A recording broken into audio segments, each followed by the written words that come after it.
Welcome, everybody, to the Council of the Americas. Good afternoon for what promises to be a terrific conversation on some issues of real importance, not just for the private sector and the business community, but indeed for the development of the Western Hemisphere. And if I can say, going out of my own area of responsibility, for emerging markets generally. I don't do Africa or Southeast Asia, but I assume and have been told that the issues are quite similar in those regions. But today we're talking about the Western Hemisphere, Latin America, and the Caribbean. Good afternoon, everybody. Thank you for your willingness to join us here today at the Council of the Americas, both in person as well as virtually. We have a really good group virtually online who are watching this and listening as well. They have the opportunity to listen in Spanish if they so choose.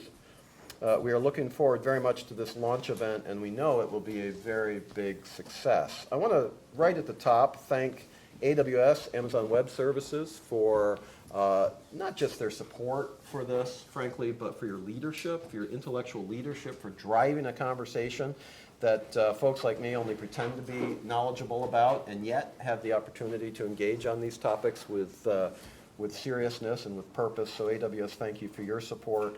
I want to thank, in particular, of course, Jennifer is going to be one of our panelists, and I'll introduce her presently. But I want to thank Diego Urbina, as well as the whole AWS team, for the work that you do. It's very much appreciated. And I also want to thank, and you know, most think tanks around Washington just don't do this, and I'm trying to be better at it myself. I really want to thank Marvin and Stephanie and Raquel from my team here at the Council of the Americas, Jorge, everybody's on the back end from the technology side. They're the ones who do the work to put these programs together, and they do a terrific job, and I personally am very pleased to have them working at the Council of the Americas. For those of you who don't know, my name is Eric Farnsworth. I head this ship called the Council in Washington, and very pleased to have that opportunity. Cloud computing has emerged as a transformative technology, revolutionizing the way businesses operate by providing scalable, cost-effective, and flexible information technology, infrastructure, and services. Its pay-as-you-go pricing has helped level the playing field between larger incumbent firms and smaller startups. We're going to hear a lot about that on our panel, requiring high-speed computing. Cloud computing also offers centralized management of multiple organizations' storage, data, and processing, which in turn has delivered both cost savings and emissions reductions. So we're not just talking about the economic side, we'll be talking as well about the environmental side. Amazon Web Services, AWS, whose name I have already taken in vain today, engaged FTI Consulting Incorporated, hereinafter known as FTI, to produce a study entitled Economic Impact of Cloud Adoption in 6 Latin American countries, estimating the economic and environmental benefits of current and future public cloud adoption over 16 years from the period of time from now, 2023, to 2038. In 6 Latin American countries, and we're very pleased to have representatives of several of their embassies around the table and around the room here today, those countries being Argentina, Chile, Colombia, Mexico, Peru, and Uruguay. The session today will discuss the study results with the opportunity to explore these issues in greater depth and with all of you. Copies of the report, to the extent you care to have a copy, are available to everybody. It looks like this. It's available when you joined the session today. For those online who care for a copy of the report, we would also be happy to get that to you. Should you care to receive one, just let us know and we will send that to you. To begin the program today, the author of this study, Cameron Luther, will present the report. He'll speak for approximately 20 minutes, give or take, after which we will have a panel discussion of experts. After the first hour, approximately, we'll have the opportunity to engage with all of you in terms of your questions, your comments, your ideas, your thoughts, and not just around the table, but also online in terms of the folks who are watching this virtually. So please listen carefully and be prepared with your best questions to engage with the expert panel after the presentation. And afterwards, for your patience and your goodwill, and for those who are coming in person, we've got a reception for you right here with some drink and some hors d'oeuvres, and we hope you take advantage of that too. We can follow up the conversations in a more relaxed atmosphere, and so we hope you'll avail yourselves of that opportunity. So let's begin with Cameron. And who is Cameron Luther, you say? And why is he about ready to talk to us? I'm glad you asked that question. Cameron Luther is not just the author of the report. He's an economic consultant with FTI Consulting. He's a real expert on economic modeling for state, regional, and national economies. He works with economic forecasts and fiscal projections. It's a real pleasure to have him here today, in part because he's one of the smartest guys in the room. And it'll be a privilege to have you speak to us, Cameron. Great. Congratulations on your report. And we look forward to having you present it to us. Over to you, Cameron Luther. Thank you very much. We'll see if I don't besmirch the title of smartest guy in the room. I've seen the room. It's dangerous. All right, hello everyone. As Eric has mentioned, my name is Cameron Luther. I am a consultant at FTI Consulting, and I am proud to present today to you the results of our study on the economic impacts of public cloud adoption in 6 Latin American countries.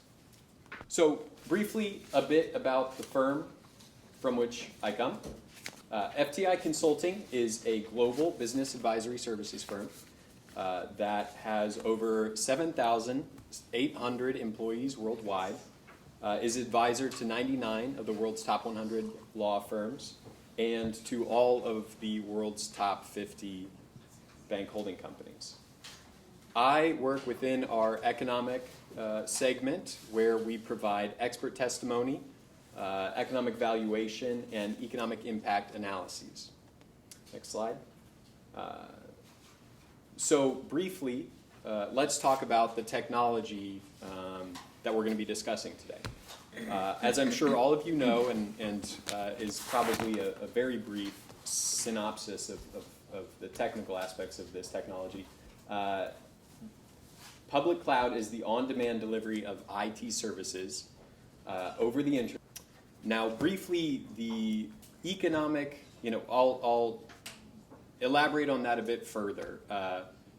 As a public cloud is utilized, a typical engagement of public cloud would involve a company who wishes to set up some sort of website, purchasing, typically they would have to purchase servers, they would have to find space for those servers, they would have to provide those servers with electricity, and they would have to hire IT professionals to administer all that. Now with public cloud, all they have to do is contract with a cloud service provider to handle all of that work on their behalf. From the economic lens, the benefits of this system are that it is scalable. You only have to contract for what you need when you need it. So if you are a business that is growing rapidly, or if you have demands that fluctuate throughout the day, you can buy only what you need at that moment. Additionally, you are contracting with an expert in the provision of this service. So, cloud service providers have global expertise in providing these services reliably, efficiently, and securely, which, as we all know with recent incidents in Colombia and throughout the rest of Latin America, cybersecurity is a more important issue than ever. And additionally, I'll highlight efficiency a little bit more here. Public cloud has the added benefit of being very emissions efficient. This is due to 2 very simple economic ideas. One, it's in public cloud providers' best interest to purchase as little electricity as possible. That means their profits will go up.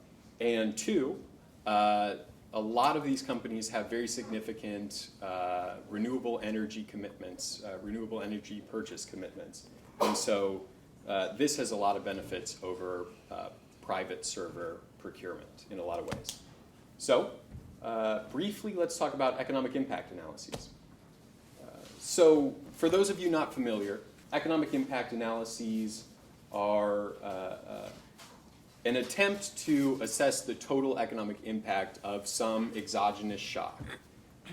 Exogenous shock is a technical term, but really we can think of something like the building of a data center. When we build a data center, there are 2 direct impacts that typically come to mind. We have the people that are working on site to provide security, and to engineers to administer those servers. And then we also have the purchases that are made in the construction and the maintenance of that facility, such as the concrete, the steel that goes into the building of this facility. Those encompass the direct impacts. The supply chain impacts are the summation of all of the supply chain demand that results from this initial exogenous shock. So by demanding steel beams in the construction of their data center, cloud service providers create demand throughout the steel supply chain, not just within steel manufacturers, but all of the companies that provide goods and services to them. And so adding up all of those effects, you get our indirect impact. And then finally, you have induced or consumption impacts. And you can think of these as all of the wages paid to the people that work in the facility or within the supply chain. And you add up your direct, your indirect, and your induced impacts, and you get your total economic impact. So we are assessing the economic impact of 6 Latin American countries and of public cloud. Those countries are, as Eric mentioned already, Argentina, Chile, Colombia, Mexico, Peru, and Uruguay. But we're not just seeking to assess the economic impact of the infrastructure of data centers. That would be a very simple analysis. What we are instead seeking to do is assess the productivity impacts of public cloud. The reason this is an interesting question, you can think of the economic impact of a road per se. If you just decided to assess the economic impact of road infrastructure, that would simply involve the hiring of construction crews, the purchasing of asphalt and construction equipment. And that would be a very limited scope to what the benefit of a road is.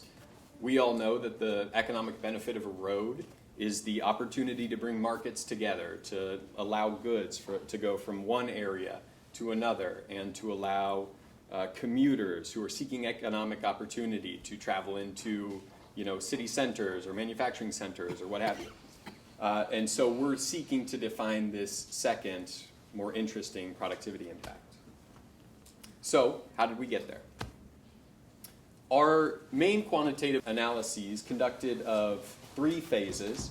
Our first phase simply sought to establish the connection between public cloud adoption and the productivity of the firms that adopted that public cloud technology. Our second phase, our economic impact analysis, took those productivity impacts within firms and assessed the economic impact or those supply chain and consumption impacts.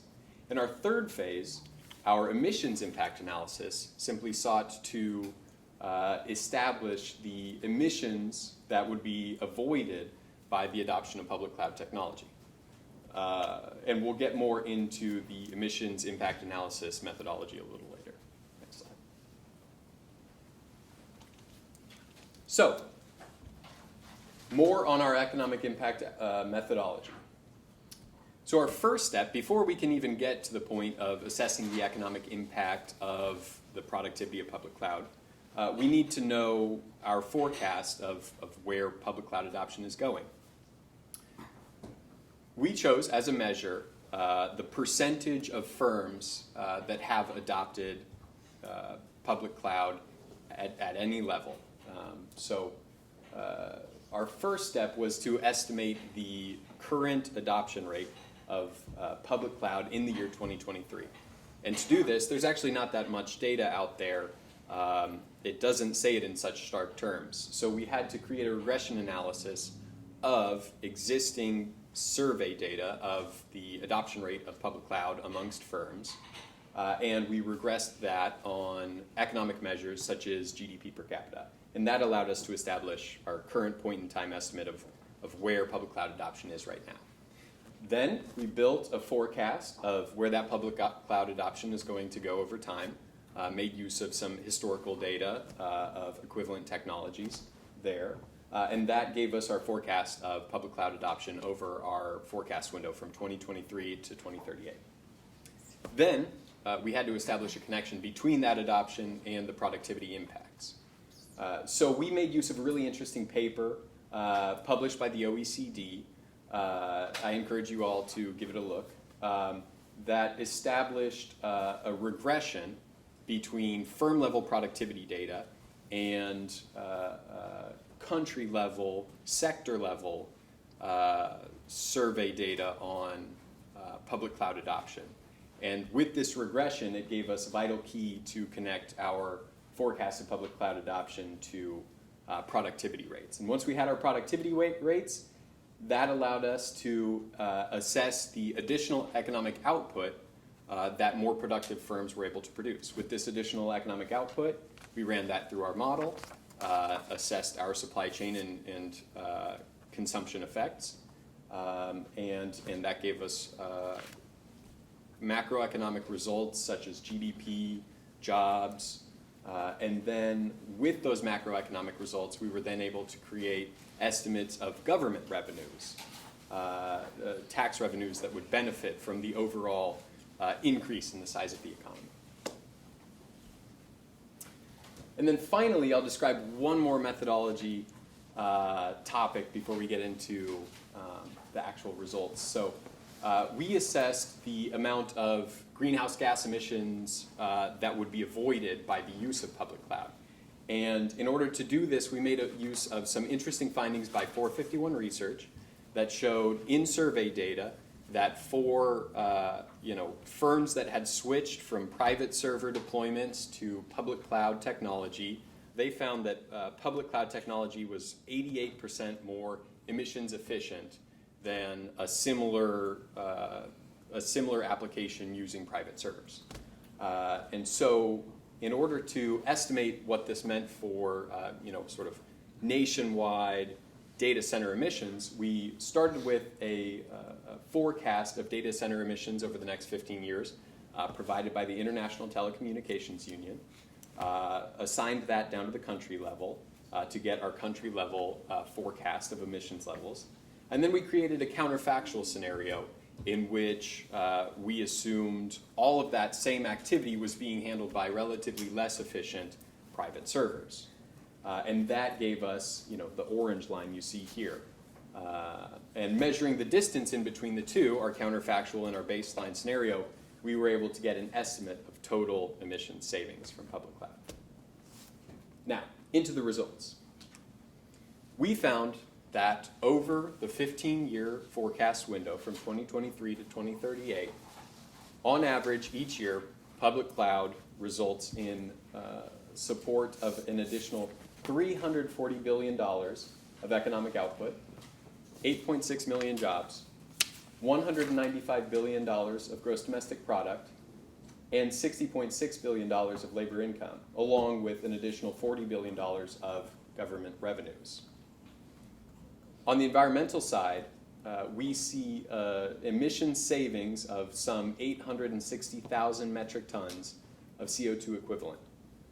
I should note briefly here that these economic results take into account some economic benefits that are already being realized due to obviously existing levels of public cloud adoption that are happening right now. And those are aggregated, the 6 economies that you've studied, correct? I mean, those are top-line total numbers that are top-line numbers, yeah. And here we've broken out by country these same results. So you can see across the columns, for those of you at the far end, I apologize. Across the columns you can see we have each of our countries, and then in our rows we have different results concepts such as employment, GDP, government revenues. A brief note, output is sometimes a bit confusing to people. That is simply, you can think of that as the equivalent of sales revenues for a firm. That's all of your initial revenues before subtracting out the cost of your purchases in your production process. The scale of impacts is determined mainly by 2 features. One, the scale of the economy. Larger economies, when you take a larger economy and apply the same productivity benefit, you realize a larger effect. And 2, faster adoption rates. So if you realize public cloud adoption fully among all of your firms at a quicker rate than an equivalent country, you will realize more benefits over the time window of this analysis. Just to give you a sense of, I know these are a bunch of numbers on a screen, to give you a sense of the relative scale of these impacts, as far as the percentage of baseline GDP, Argentina is about 10% of total 2021 GDP levels, and Mexico is about 7% of 2021 baseline GDP levels. So these are very large impacts, due in part to the fact that we've already realized some of these benefits as of year 2023, and two, productivity benefits can be massive in stimulating economic activity. Next slide. So here we split our employment impacts into three different buckets: that direct, indirect, and induced economic impact effects. And we can see here that the effect of supply chain and consumption spending is a not insignificant portion of this total impact, with our total impact being some 8.6 million jobs supported across all countries. And here we break out our economic impacts across all countries by sector. Across our x-axis here, we have at each sector in our economic model. That includes, from the left, we have sectors like real estate, and to the right, we have sectors like agriculture. And then on the y-axis, we have our total number of jobs, capping at about 1.6 million jobs supported. One factor that I thought was really interesting from these results is that sectors that you wouldn't expect, less technologically associated sectors such as agriculture and wholesale and retail, see very significant benefits. The quickest explanation for why this is because as economies grow and people become more prosperous, they consume more. Our consumption effects are leading to increase in the supply chain demand for agriculture and wholesale and retail services. Additionally, we see a widespread of economic effects. Every sector sees some level of benefit from these economic impacts, from utilities to mining to finance and insurance, to construction, transportation, and business services. One might assume initially that technology adjacent sectors such as business services would see the vast majority of impacts, but in reality we see that due to the way that supply chains interact, these benefits are spread throughout the economy. And then finally, our last result I'll highlight are our GHG impacts. So as I mentioned earlier, on average, we see across the 6 countries of this study an estimated savings of 860,000 metric tons of CO2 equivalent. That savings peaks in year 2035 due to the, that is the year in which we see public cloud adopted most aggressively. That's the rate of change in our public cloud adoption is the highest. And then after that point, we see a slight decline in the difference between our baseline and our counterfactual scenario. This is due to the fact that over time, we expect private servers to benefit from the efficiency gains that are already being realized in public cloud technology. Finally, I'll leave you with a couple of conclusions. One, I think these results show that we need to expand the way that we think about the economic benefits of public cloud. If we simply think about public cloud benefits as being the folks that are employed directly at the data center, we are going to vastly underestimate the importance of this sector. Two, continued government support for public cloud projects are going to be very important for the Latin American economies. Due to the scale of the impacts that we're seeing, any change to productivity, any improvement to productivity results in massive benefits, and the scale of the benefits we're seeing here underline the importance of continued public cloud support. And then three, cloud adoption also provides significant emissions benefits on top of private servers. So as economies become more digitized and the size of the digital economies grow, the importance of more efficient data centers and more efficient technology is going to grow and grow with it. So I'll leave it there. I think we'll have more time for questions on the panel. And also, if you have any questions afterwards, feel free to ask. I'm friendly, I promise. So thank you so much. I appreciate your attention.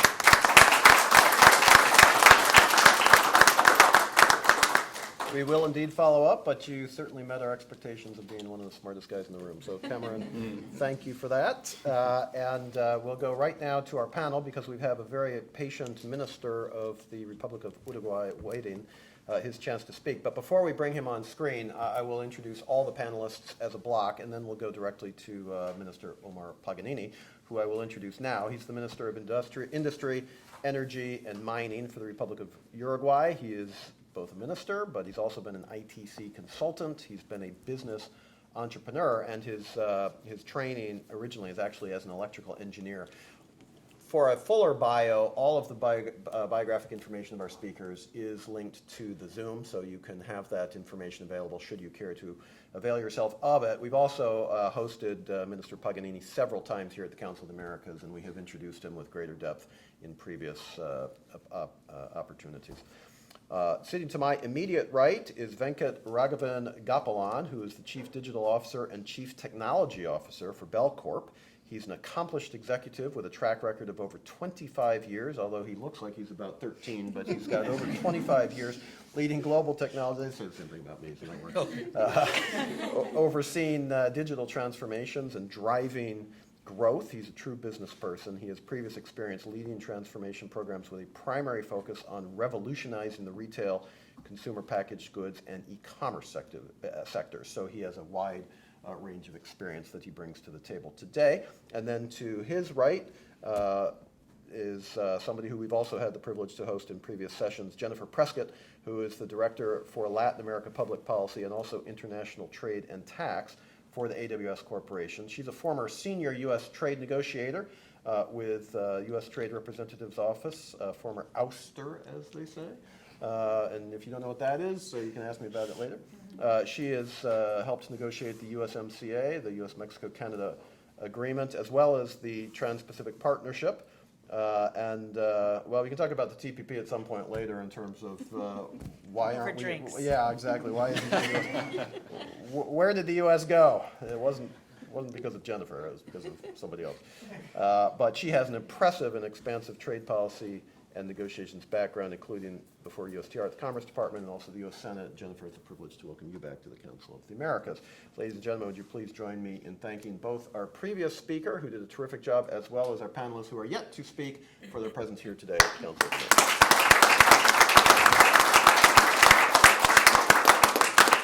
With that, we turn to Minister Paganini. Mr. Minister, thank you again for joining us from Montevideo. Uruguay actually is a real leader in this space, a leader in cloud adoption, among other technologies. Would you be able to give us here a sense of the experience of your government in using emerging technologies, including cloud, to provide better, more efficient, and reliable services for citizens? At the end of the day, that's what it's all about, serving the people of your country. Cloud has been helping you do that. Give us a sense, please, of what's the connection. Minister Paganini. Well, good afternoon. It's a pleasure to be once again in the Council of the Americas. It's very, I congratulate your initiative of bringing this subject to the table. We think it's very important for the future of South America, as the study that was presented by FTI. So, well, I congratulate you. Of course, we all agree on the importance of cloud computing. It was underscored by the presentation before me. I want to just highlight a couple of things. Of course, it comes with a reduction of costs for computing and storage. Of course, it comes with flexibility so that pay-as-you-go models can enable startups to get quickly online. It also enables the government and all its IT sector to be more and more efficient and to give a better service to its citizens. And also in this world of big data and artificial intelligence, probably there's no future for other kind of technological setups. The cloud computing is maybe basic, and we are seeing more and more how from our mobile phones we get into a cloud data sharing or data service that makes it possible to enable. So we will see in the future more and more demand for data centers, for cloud computing, and that is a trend that is just starting. So there's no doubt that we have to look at this area of development in computing as one of the key trends in the future. I would like to spend a little time to explain you of our government, but this does not. I want just to give you an idea. Uruguay has been moving quite quickly forward with electronic government. We have all the interaction with the government you can get in Uruguay. 100% of it you can do it through the web. All the services are there, and all our I don't know how to translate this. All the flows of information related to discussions and decisions of the government are electronic, and they are interoperable between all the 70 plus organisms that form part of the central administration. We have, of course, a lot of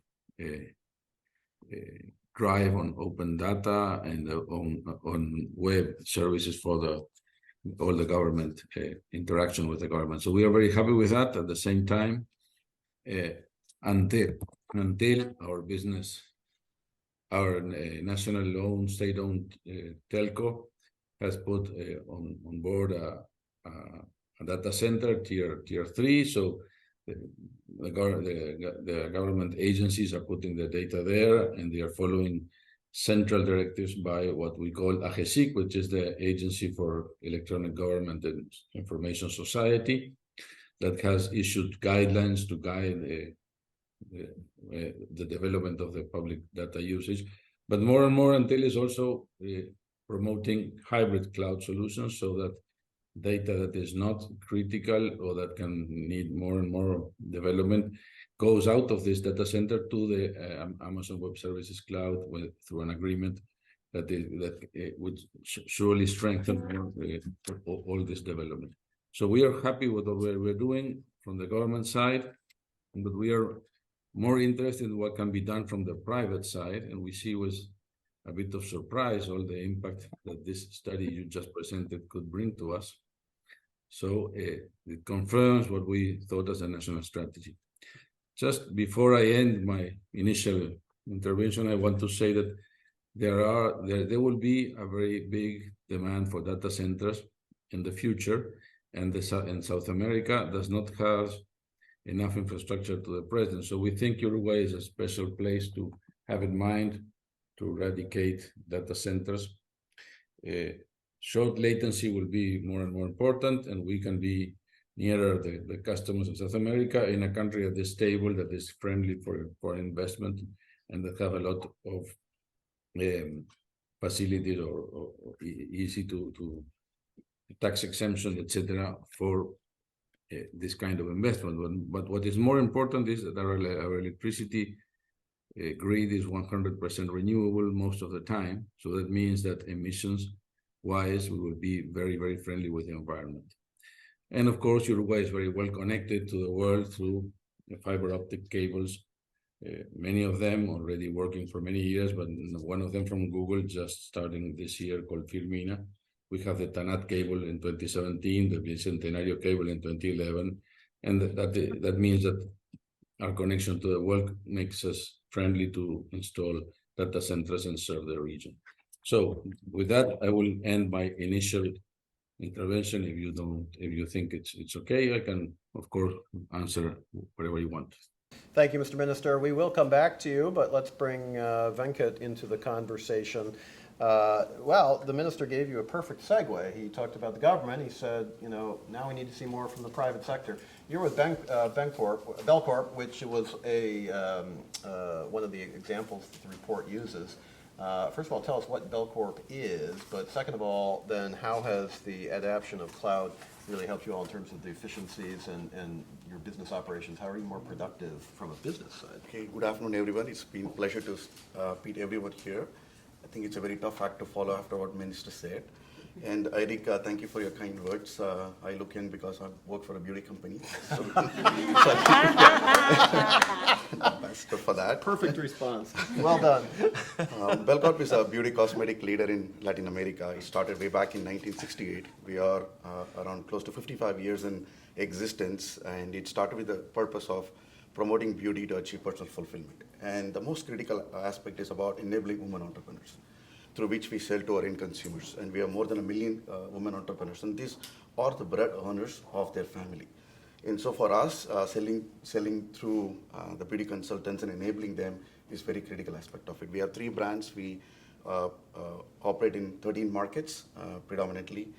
And what was your second part of your question? Well, how is it helping you do your business better, right? Okay. More productively, efficiently? And then I'll finish a little bit about the Belcorp. We have around 6,000 plus employees. We are manufacturing facilities in Colombia. We are running 100% on renewable energy. We talked about sustainability strategy is one of the key aspects of for Belcorp, and we have reduced carbon emission by 67% in the last 3 years. And one of the key aspects for us is to go to the cloud is also beyond digital transformation, speed to market is also being responsible from a product as well as from a technology standpoint. When it comes to cloud, I think I would say cloud is key for digital transformation, not just for private enterprises, public, society in general, and community in general, and as well as for country, right? And I see cloud as a kind of a seed for the Cambrian explosion of intelligence that's happening right now with AI. And thanks to the partners like AWS, who started way back in 2007. And for Belcorp is one of the very early adopter of cloud. We started in 2012. A Peruvian company starting in 2012 is just that we are in the 12th year in the journey. And for us, the key critical going to the cloud is about business growth and agility. How do we move faster? How do we react to the markets? How do we look at our consumer needs? And how do we look at our competition? And cloud becomes such a foundational element for that. And what we have seen, and also I want to congratulate Cameron for an extensive study, both on the breadth and the depth of the areas that you've covered. Just to give some data points, with cloud, we're able to save around close to 30 to 40% of our infrastructure spend. With cloud, we're able to move 5x faster, right? With cloud, we are able to innovate faster because the innovation comes from AWS. So we're able to piggyback on top of, because Amazon is bringing what they have done for Amazon.com to AWS. And that means we get to benefit those capabilities much faster. Can I just ask, is that saving on spend, is that a one-time in terms of the fixed cost, or is it year-on-year savings? It's a year-on-year savings, right? And then also productivity, we talked about it. The focus of any employee should be more on the value-added task and not on the administrative task. Managing a data center is a non-value-added task. So you want the employees to focus on more higher order bit in terms of strategic thinking, looking at commercial aspect of it. How do we drive value to the business? And cloud allows my team and Belcorp team to focus on that, I would say that. And then from a cost saving standpoint, I think we all have been through this last 3 years, especially the post-COVID aspect of it. I think our ability to scale quickly and ability to operate more efficiently has been thanks to the cloud. And also from a business perspective, if I look at number of areas that we have been disruptive, whether looking at merchandising, whether you're looking at sales, you're looking at retail, you look at e-commerce, cloud has enabled us to move it much faster and much more efficient, right? And also allowed the employees to look at, focus more efforts towards the value-added tasks that I talked about. Really good, thank you. That's terrific, and congratulations on the successes that you and your company have been engaged in. Not just on this particular topic, I'm talking more broadly. And I do need your beauty secrets, so if you can share those with me, it will. Just will cost a little bit, $1 million. Is that all? It's a non-profit, man. Come on. Just kidding. What do just you kidding. want? I know. Jennifer, well, the meat of the discussion really is enabling environments. No, I mean, you've seen you deal with countries around the world, you personally, but also AWS, and you've seen what works and you've seen things that don't work. What works to help an enabling environment so that folks who want to do this sort of thing have the best opportunity and the uptake to create those efficiencies that we've all been talking about? Well, first of all, Eric, I just want to thank you for hosting us all today, and of course, Cameron and FTI for doing this really important study, because these data points just haven't been available in the region. So we really appreciate the efforts on this, and of course, Venkat, thank you for those insights from a business perspective. I think it's hugely helpful. And of course, Minister Paganini, thank you so much for joining us, and for Uruguay's leadership on these important issues as well. I think that what's so exciting about this study is that it really demonstrates that it's a lot of governments kind of think about cloud and data centers as that baseline investment that Cameron was talking about, right? Just building the data center, as opposed to all of these knock-on economic and job-creating benefits that come from just having cloud. And you don't need to have the data center in your country, right? You just need to have the access to the most secure, most innovative, cloud out there in order to have these benefits. So, I mean, as Venkat was saying, administering a data center or building a data center, those are just costs that a business doesn't want to deal with. And in the same way, government should kind of adopt that mentality too. Like, these are things that we wouldn't have to deal with as a government. These are cost outlays that we wouldn't have to worry about. We could actually get these benefits from just an OpEx kind of expense. So I think that demonstrating those benefits in the study is super, super helpful. And in terms of an enabling environment for how governments in particular can look to leverage the power of cloud computing technology for the benefit of their own citizens and delivering those services, I think there are kind of three aspects to it from my perspective. And the one is really thinking about how they can benefit from this from a cybersecurity and resiliency perspective, right? So they can, by having a cloud provider where all of those cybersecurity protections are literally automated and built in and updated, on a daily, if not hourly, and almost minute basis, and something that they don't have to worry about. That is one sort of huge perspective for governments to think about as they look at, how they can leverage cloud. And as you mentioned, Eric, as ransomware and cybersecurity attacks are becoming even more prevalent. And unfortunately, some of AI will actually help people figure out bad guys, right? Figure out how to do these kinds of cyber attacks. But even more so, governments need the most state-of-the-art AI to be able to fight against those kinds of cyber attacks. And that really is going to be baked into the most innovative, secure, cloud that's available out there.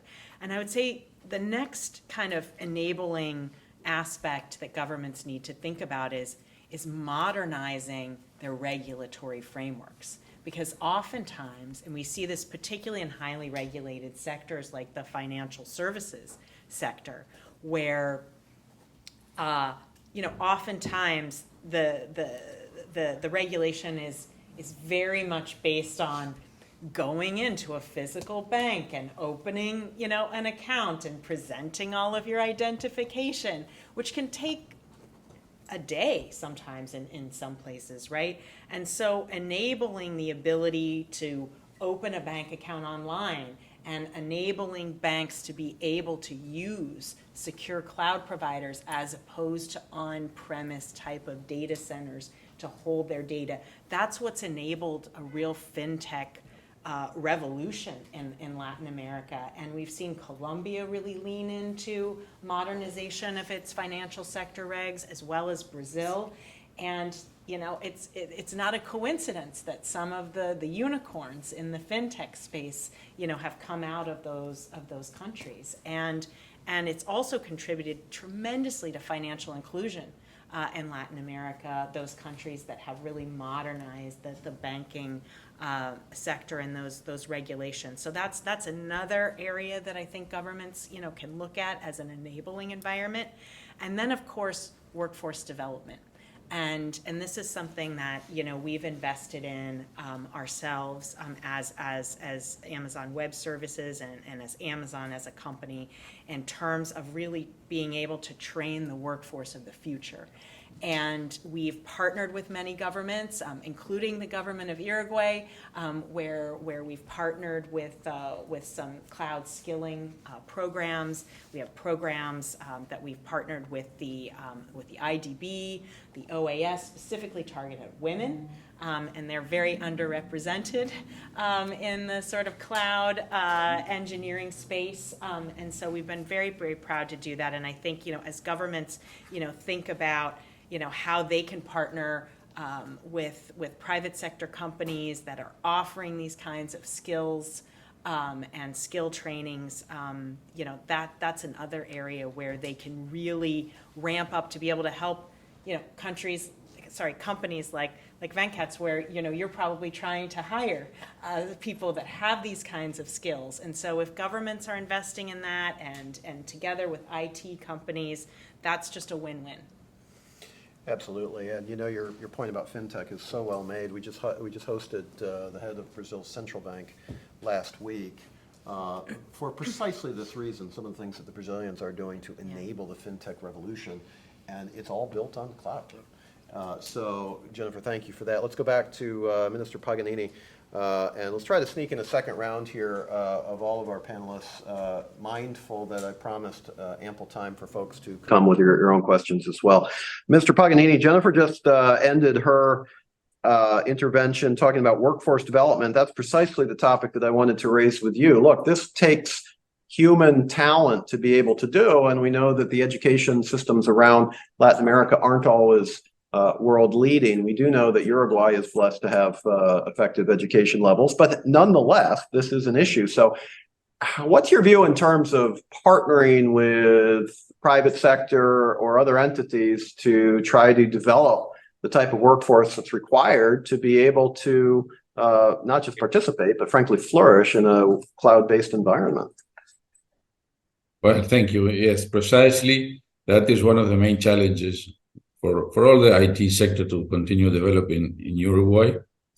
And of course, around the world, it's well known that there is a gap of talent regarding the demand and the opportunities and what people are really able to do. In Uruguay, as you said, we have been proud historically of our education system, but it was in a way a bit slow in modernizing.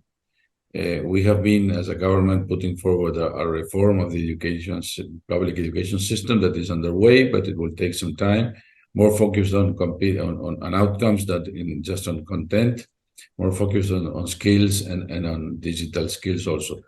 Fortunately, also starting in 2007, the Ceibal plan has given all the children in the public school a device and a connection to internet. And now we also have an EdTech platform shared with all the public system in the first 6 years and in the second 6 years of the K-12 trajectory. And in the pandemic, that was very good because people continued class through the EdTech partially. But and that means that in the future, we will have a 100% digital native workforce in Uruguay, but that will take some time. In the meantime, we have been very keen to try to upskill people that are out of the workforce and need to reskill and need to find a way in the new digital scenario. And we have made lots of agreements with private sector to have courses, scholarships, etc., to train people. Specifically, as Jennifer said, and I say hello to her now, we have an agreement with them, and we have made successfully with the people of Forge, I know an NGO that is related to this. an agreement to train people, to upskill people in the cloud skills, in the cloud, the computing skills. And that has been successful and continued. We also have agreements with other companies and with some of the digital academies that teach to code, with subsidies from the government and from the Ministry of Labor that has an institute called INEFOP. So that is what we are doing, but of course it needs much more people in this new world than we are getting now. And the issue relating to girls is also important. There is a Girls in Tech initiative that has been supported by the government. And in general, the STEM, the STEM careers are not the major choice in Uruguay, and we need to foster that people should choose this kind of thing. So we are very conscious this is a problem, trying to do something to overcome it, and confident that in the future, the Ceibal generation that is already issuing from high school, finishing their first K-12 years, will make a change. So thank you very much. You could also view this, though, as a comparative advantage. If you have an economy like Uruguay or anybody else that has a well-trained workforce in terms of the human capacity, human resources capacity to be able to conduct these types of issues, that's going to draw the sort of investment from companies that are looking to have those services provided. So I think, yes. Doubt about that, yes, agree completely. Yeah, yeah. So thank you. No, that's really well. I would love to pursue that conversation further. We have to get to our other panelists, and I do want to kind of just put a pin on that education issue, because we have to get to a couple other issues too, namely security and the environment, because these are equally relevant. I want to go back to Venkat and talk about security issues. Look, I mean, cybersecurity, Jennifer's already raised it. These are critical issues. They affect all of us. We've all probably, at least I have, but probably everybody else around the table at some point has been affected by cyber attacks, hacks, something that has complicated our lives. If you're trying to run a business, that is, that's a core issue. What does cloud have to do with any of that stuff? Okay, that keeps me up night every single day. For sure. I think cybersecurity risk is one of the critical issue for our society in general. Beyond the private firms, it impacts both us as an individual person as from a business standpoint. I think security is a work in progress, right? As Jennifer was talking about, as AI is helping the society grow, the same AI is also is in the hands of the bad actors.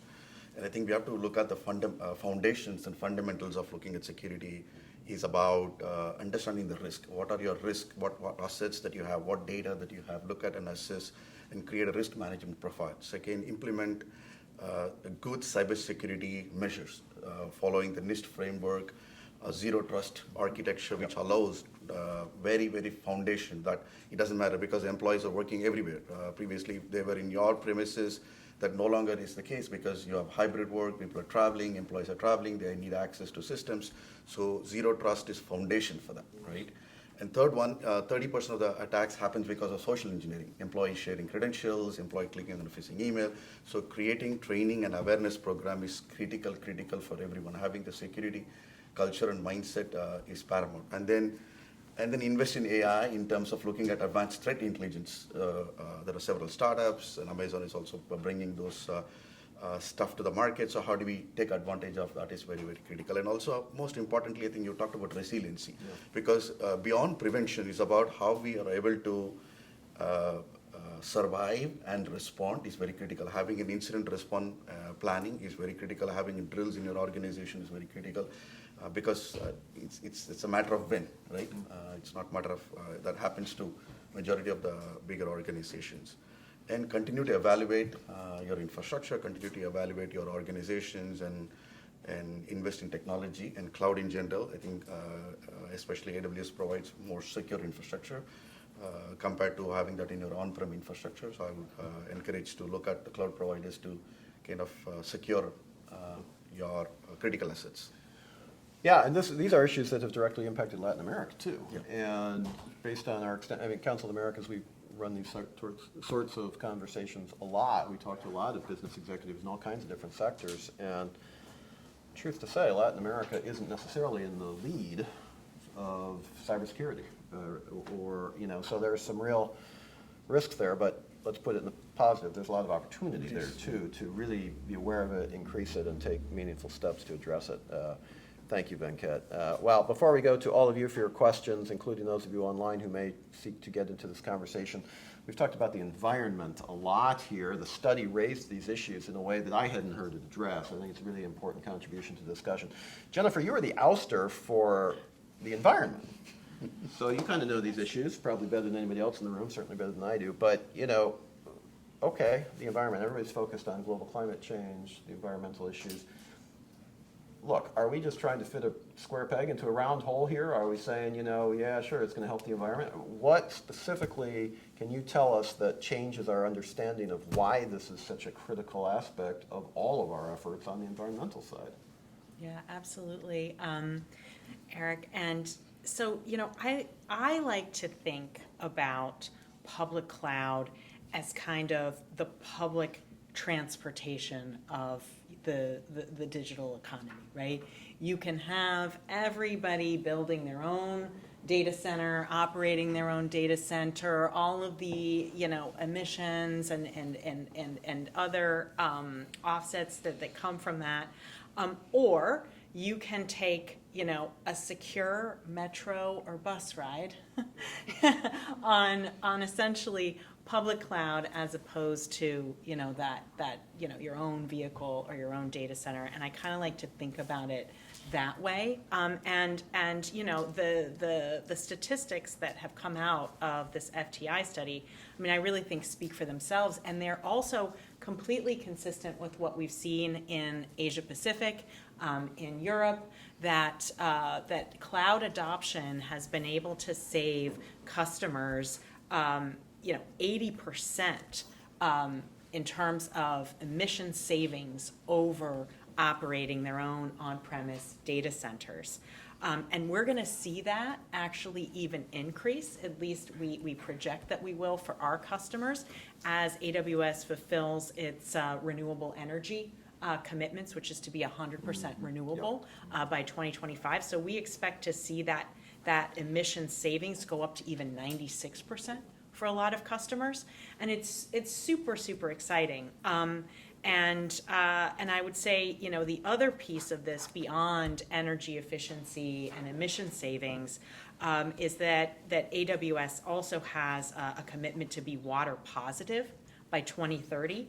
So basically, you know, returning more water to the communities in which we operate than what we're taking. And so that's another, I think, you know, exciting benefit of cloud. And then finally, we offer tools to help our customers actually meet their own sustainability goals. So, for example, you know, customers can, you know, use a carbon footprint tool that's available to them to figure out, okay, what is my carbon footprint? Because, you know, many companies are reporting that, right, through their own, you know, sort of public reporting that they have to do, or just, you know, voluntarily. And so we're helping them figure those things out. So there are lots and lots of really exciting environmental benefits from cloud. You know, we hear a lot about supply chains and clean supply chains, and you know, this is a political issue in the U.S., isn't it? But also elsewhere. If you've got a major company, they might have their own efforts in terms of environmental, you know, protection and good practices, best practices, and all that. But they also have to certify that their entire supply chain. So what does that mean for a company? Look, you got two companies in a local economy, both want to supply a good or a service to the larger multinational. Which one's going to get chosen? The one that has the better environmental footprint, because that's a requirement in the ESG world for U.S. and other companies. So I think your point, I'm just trying to put a finer point on it, because that gets it down to the community level, that gets it down to the local investment level, in a way that I think is really helpful. We've talked about small and medium-sized enterprises, et cetera. Well, there's a lot on the table, ladies and gentlemen. Really, a lot of different things we've been talking about. I'm sure you have questions as well. Let's open it up to you for your questions, comments, ideas. If you could please identify yourself by name and the organization or institution you're representing, that would be helpful to us. So we'll open it up to you. We also have the opportunity to take questions from folks who may be online with us via Zoom, so send those in as well. I warned you this session was coming, so where are those questions? Open it up to you all.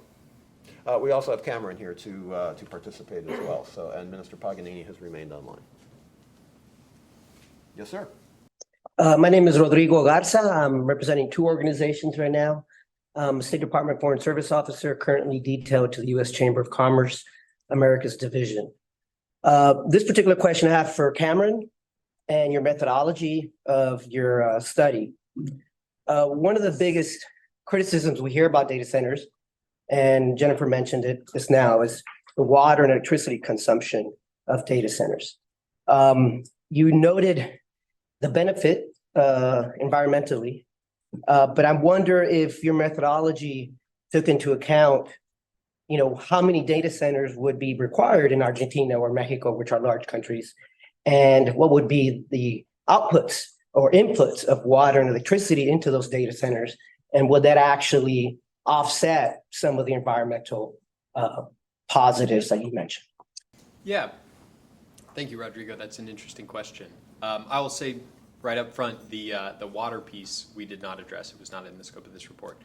But on the electricity side, part of that emissions benefit is, renewable energy credits.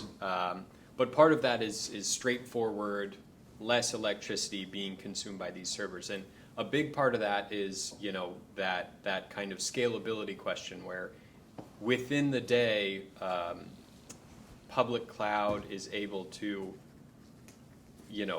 raffle off its capacity, to the highest bidder, ensuring a lot better use of its sort of capacity per hour than an equivalent private server application. So in real terms, there is, less electricity being used by one of these data centers than if you were to have it not be a public cloud development. So yes, to answer your question more directly, it would be more, you would require less data centers to deliver, to less that the same amount of data centers, public cloud would consume less electricity, more efficient. Yes, sir. Thank you. My name is Andres Valenciano. I'm very new in town, but I'm the new director. Yeah, but we all know you. ECLAC's, the UN office here in Washington, D.C. So my question has to do with the regulatory frameworks. As you all know, Latin America is in the middle of this global debate around standards and regulatory frameworks around the digital economy with the EU, the Digital Services Act. There are trade agreements like the DEPA, DEPA, Digital Economic Partnership Agreement, which also several countries in the region now, including Canada, who's demonstrated interest in it, Costa Rica and Chile as one of the pioneers in it, are trying to move forward in terms of trying to, determine at least a level playing field for companies. But there's also China, and then there's also the US. So the question to all the panelists or any of you who want to answer is, do you see ourselves being in this fragmented world, or there's opportunities of trying to set at least a level playing field that is enough for companies to operate? And what advice would you give to countries in the region who are trying to establish their own place in this regulatory mess that we're seeing? Andres, thank you. Before we ask for a response, for those who don't know, Andres is the former trade minister of Costa Rica, and he's new here in town as the head of the ECLAC office, CEPAL, en español, and a good friend. So thank you for that excellent question. And I'm going to direct it to the two folks who are in the private sector, not Minister Paganini, because it was specifically targeted to what's the private sector doing with reference to the public sector. So Venkat, why don't we start with you for a brief response, and then Jennifer, and then we'll keep going. Yeah, that's a very tough question. To be honest, it's not an easy to answer. I think we have to come as a community, right, and look at the greater good. Obviously, the needs of individual countries need to be looked at, but I think there are some, I will not go into the details of all of the regulations, but answer more generally to look at the good in certain other regions can be brought to LATAM in the common good, whether it's GDPR, we look at HIPAA compliance and all of that. So we don't need to reinvent the wheel. And when we do so, the public cloud already have those protections enabled. Obviously, there will be need for individual countries and their compliance that we need to look at. But I think what we need to look at from stuff is the compliance does not becomes a roadblock for progress, right? That's what we need to learn. How much of it we protect in a way that what we can bring the best from the other regions to LATAM, and have, I will be careful about the choice of words right now here. What is necessary to enable the compliance that we should do, not necessarily overshooting on that, which becomes a roadblock. Right? Sorry, I did not go to the specificity because it becomes too complex there. Yeah.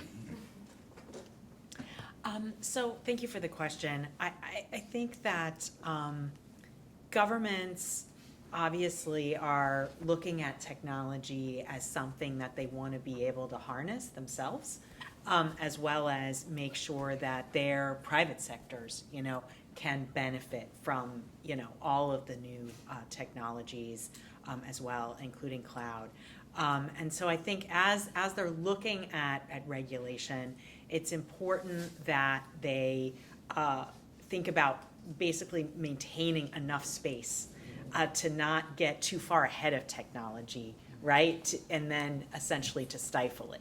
And so I think that's one important consideration, but also looking at internationally recognized standards is another really important aspect. And I think Venkat, you mentioned like the NIST cybersecurity framework, like that's an important, reference point as they're thinking about cybersecurity, but also as governments, and we've seen many governments in the region put together not just cloud first policies, but also cloud procurement vehicles.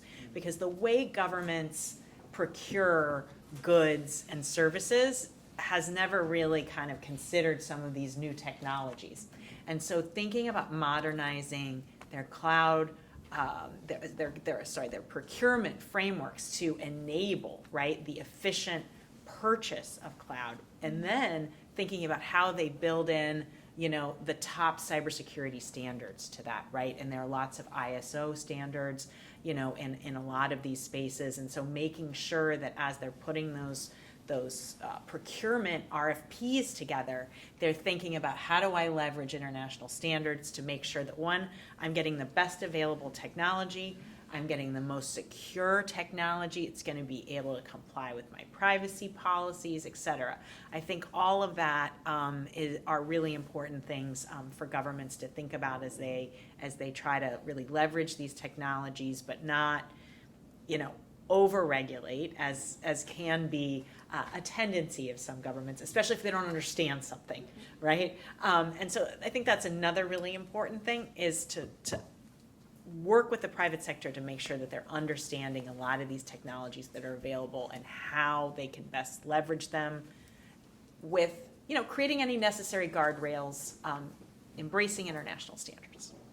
Yeah, absolutely. The tyranny of over-regulation because you don't understand something is real. Happens in our country for sure. Other questions, comments, ideas? One of the things that comes up repeatedly in the cloud context is the issue of the impact on transparency and anti-corruption.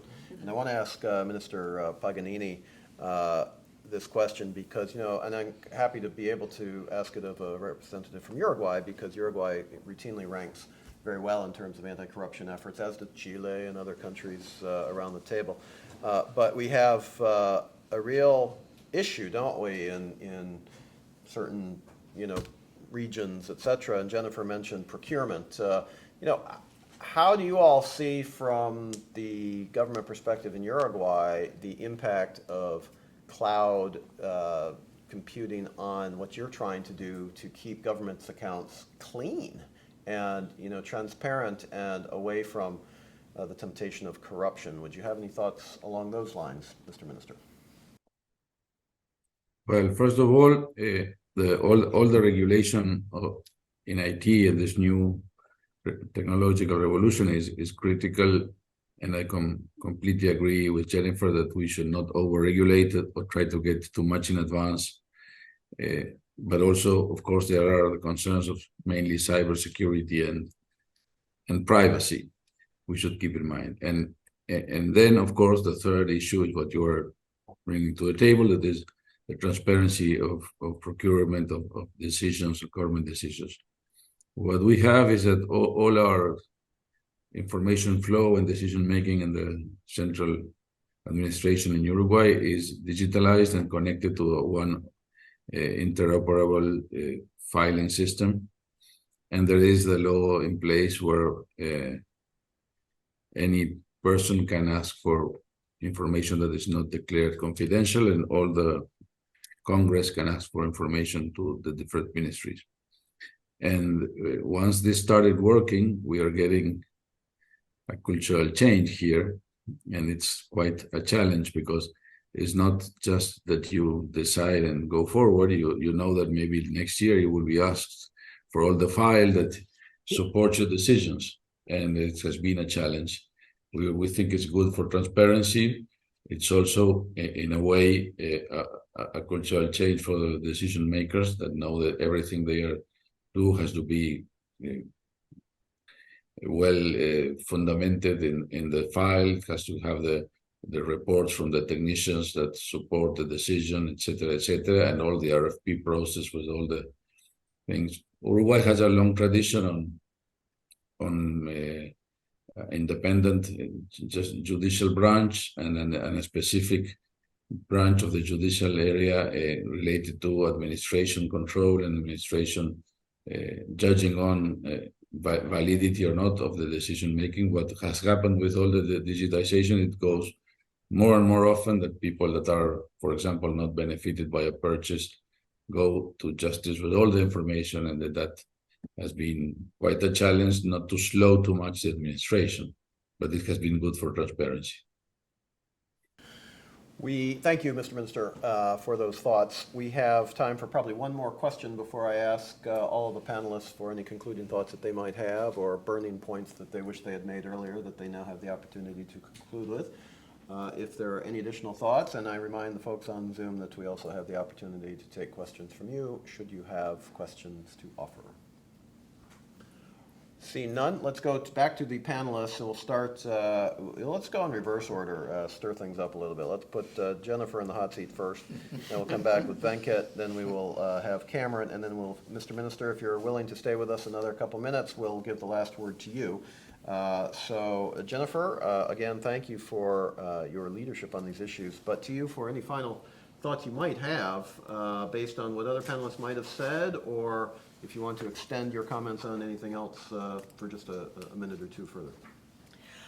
Well, thank you again, Eric, for hosting us today. And, you know, Amazon is a very data-driven company. And a data-driven culture, and what I love about this FTI study is all of this fantastic data, which, as Minister Paganini said, he was surprised by some of this, and the impact that a technology like cloud can have on economic growth, on job creation, on GDP. And some of those numbers are really, really incredible. Yeah, and then if you pair that with, for example, what the World Economic Forum is saying about AI being able to contribute, 10% productivity gains in 10 years, which lead to prosperity, right? When you see those kinds of productivity gains over time. And so I think, it's just really exciting to be able to have those data points for governments and policymakers in the region as they're thinking about, how they're going to create regulations. We also have lots of elections going on in Latin America this year, and so new governments are coming in, new administrations. They're looking at this IT, sort of landscape. How do we benefit from it? How do we make it work for our agendas? And so I just think it's really great, and so glad FTI could put it together. Well, that introduces a topic we don't have time to discuss, but maybe the next time and I'm not going to pursue it, but maybe the next time we get around the table, we have the opportunity, and the impact on democracy, right? Because, look, you raise elections, the sanctity of the vote is critical. It's also under pressure. And so I just leave that as a pregnant comment because, let's come back to that, because these issues aren't just, quote unquote, just business focused. Obviously that has a huge impact on development, all these issues. But there are democracy implications here, if I can say.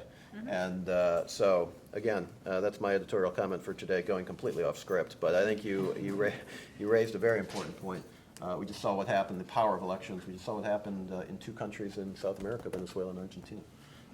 And there are more to come. So with that, Venkat, your last word, and give us your final thoughts, please. What can I say after what Jennifer said? Amen, amen. No, I think I would say cloud is such a critical enabler for LATAM and can be very disruptive for not only the private firms, also for the government, as well as impacting the lives of people. And I think it's a great that you talked about. It's a great leveler, right? The technology is accessible to everyone, the speed in which we can move. And I think this is something that we need to embrace. Obviously, any technology has two sides of the coin, so we have to make it responsibly, making sure we are following some of the international standards from an adoption standpoint. But I see a brighter future for LATAM adopting cloud and can be a leader, right? Even though it might be coming behind, can be a leader moving forward. Yeah, super. Thank you. Thank you for that optimistic view. Cameron, to you, and then we'll go to Omar Paganini, and then we'll go to the table for food and drink. Please. Great. Well, if there's food and drink coming, I think, like Jennifer said, the data is what I'm sitting here talking about. I think the data was really exciting. I don't see the world becoming less digital. I think it will become more digital. And, you know, to go back to the road analogy, the time to be building those roads is now. And, you know, if you can advance that productivity curve that we saw in our study, the massive benefits are out there. Yeah. Yeah, I was really impressed when you said it's not just kind of the adoption of the technology, but it's also the tempo of adoption, it's the speed of adoption. I mean, the benefits over time accrue more the earlier you do it. That's kind of an interesting point. Omar Paganini, again, you have been such a friend of the council. You've joined us again from Montevideo. We really want to thank you for joining us. Over to you for any final thoughts that you might have to walk us out of this program today. Well, very, very quickly, yes, I was impressed by the study. Its impact and prosperity, mostly, it was much more than I thought at the start. So it's no doubt that cloud computing is a very important tool for Latin America. It's also a tool for democratization of business because it lowers the barrier of entry for our startups, for our small and medium businesses. And that for Uruguay is important because in a way, Uruguay is a small and medium country. So it's good for us and for our digital ecosystem that this develops more and more. And also the ESG part of the issue is very important. And for us, it's important because we are a country committed to ESG standards and to have more and more renewables and more renewable electricity and less and less fossil fuels. So for all that, I think it's very optimistic to what the future brings to us. Of course, to the whole of LATAM. And well, now I'll leave you to have your food and drink, unfortunately. Well, presumably if we were in Uruguay, our food and drink would even be better. So Much better. You know, you probably aren't missing a whole lot compared to what you've got there. But thank you so much, and we look forward to seeing you in Montevideo again, or if you come back to D.C. or somewhere in between. Thank you, Mr. Minister. And to all of you, thank you for joining us. This has been a terrific program. We knew it would be.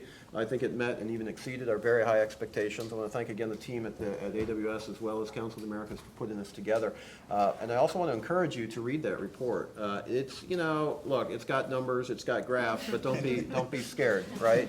Because the conclusions are pretty easy to digest, and it's a quick read because there's a lot of white space in it. So give it a look. Give it a look. We do have extra copies, et cetera, online if you want to circulate it to others in your company. We will be doing more on these topics going forward from the council perspective. One more time, please thank our panelists for their terrific presentations today.